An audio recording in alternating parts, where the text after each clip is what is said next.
ఇప్పుడే country delight యాప్ని download చేసుకోండి. Download the country delight app now.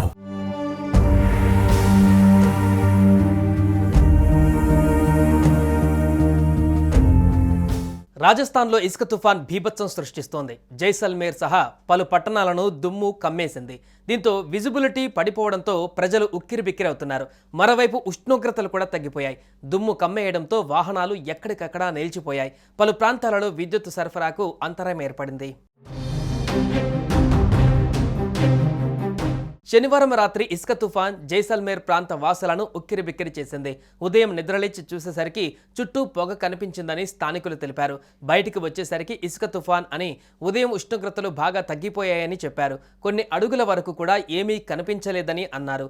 సూర్యుడు కూడా కనిపించలేదని స్థానికులు చెప్పారు. ఇక ఇసుక తుఫాన్ కారణంగా సాధారణంగా కనిపించే జైసల్మేర్ కోట కూడా కనిపించడం లేదని చెప్పారు. మరోవైపు భారత వాతావరణ శాఖ ఐఎండీ రాజస్థాన్లో రాబోయే 5 రోజులలో హీట్ వేవ్ అలర్ట్ జారీ చేసింది. థార్ ఎడారి నడిబొడ్డున ఉన్న జైసల్మేర్లో గరిష్ట ఉష్ణోగ్రతలు 48 డిగ్రీలు నమోదైందని వెల్లడించింది. గత 3 రోజులుగా జైసల్మేర్ మరియు సమీపంలోని బార్మేర్లో గరిష్ట ఉష్ణోగ్రతలు 48 డిగ్రీలకు చేరుకున్నాయి. స్థానికులు అప్రమత్తంగా ఉండాలని, బయటకు వచ్చేటప్పుడు జాగ్రత్తలు పాటించాలని సూచించారు.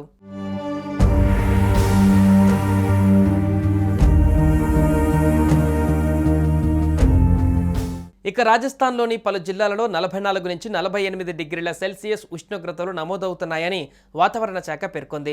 రాజస్థాన్ అంతటా వాతావరణం పొడిగా ఉంది.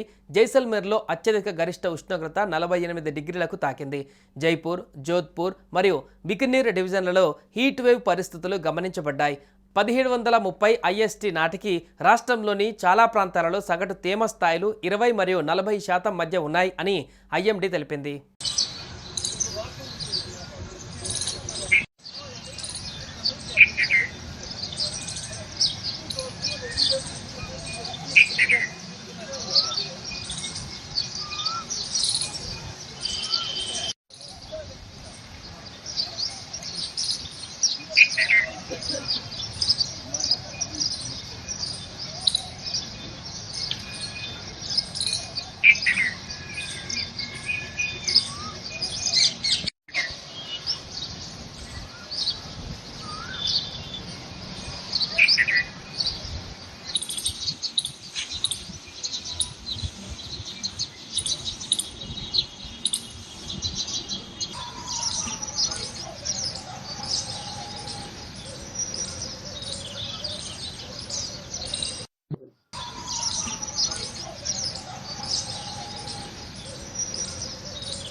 సుమన్ టీవీలో మీ పర్సనల్ అండ్ బిజినెస్ ప్రమోషన్స్ కోసం కింది నెంబర్కి కాంటాక్ట్ చేయండి.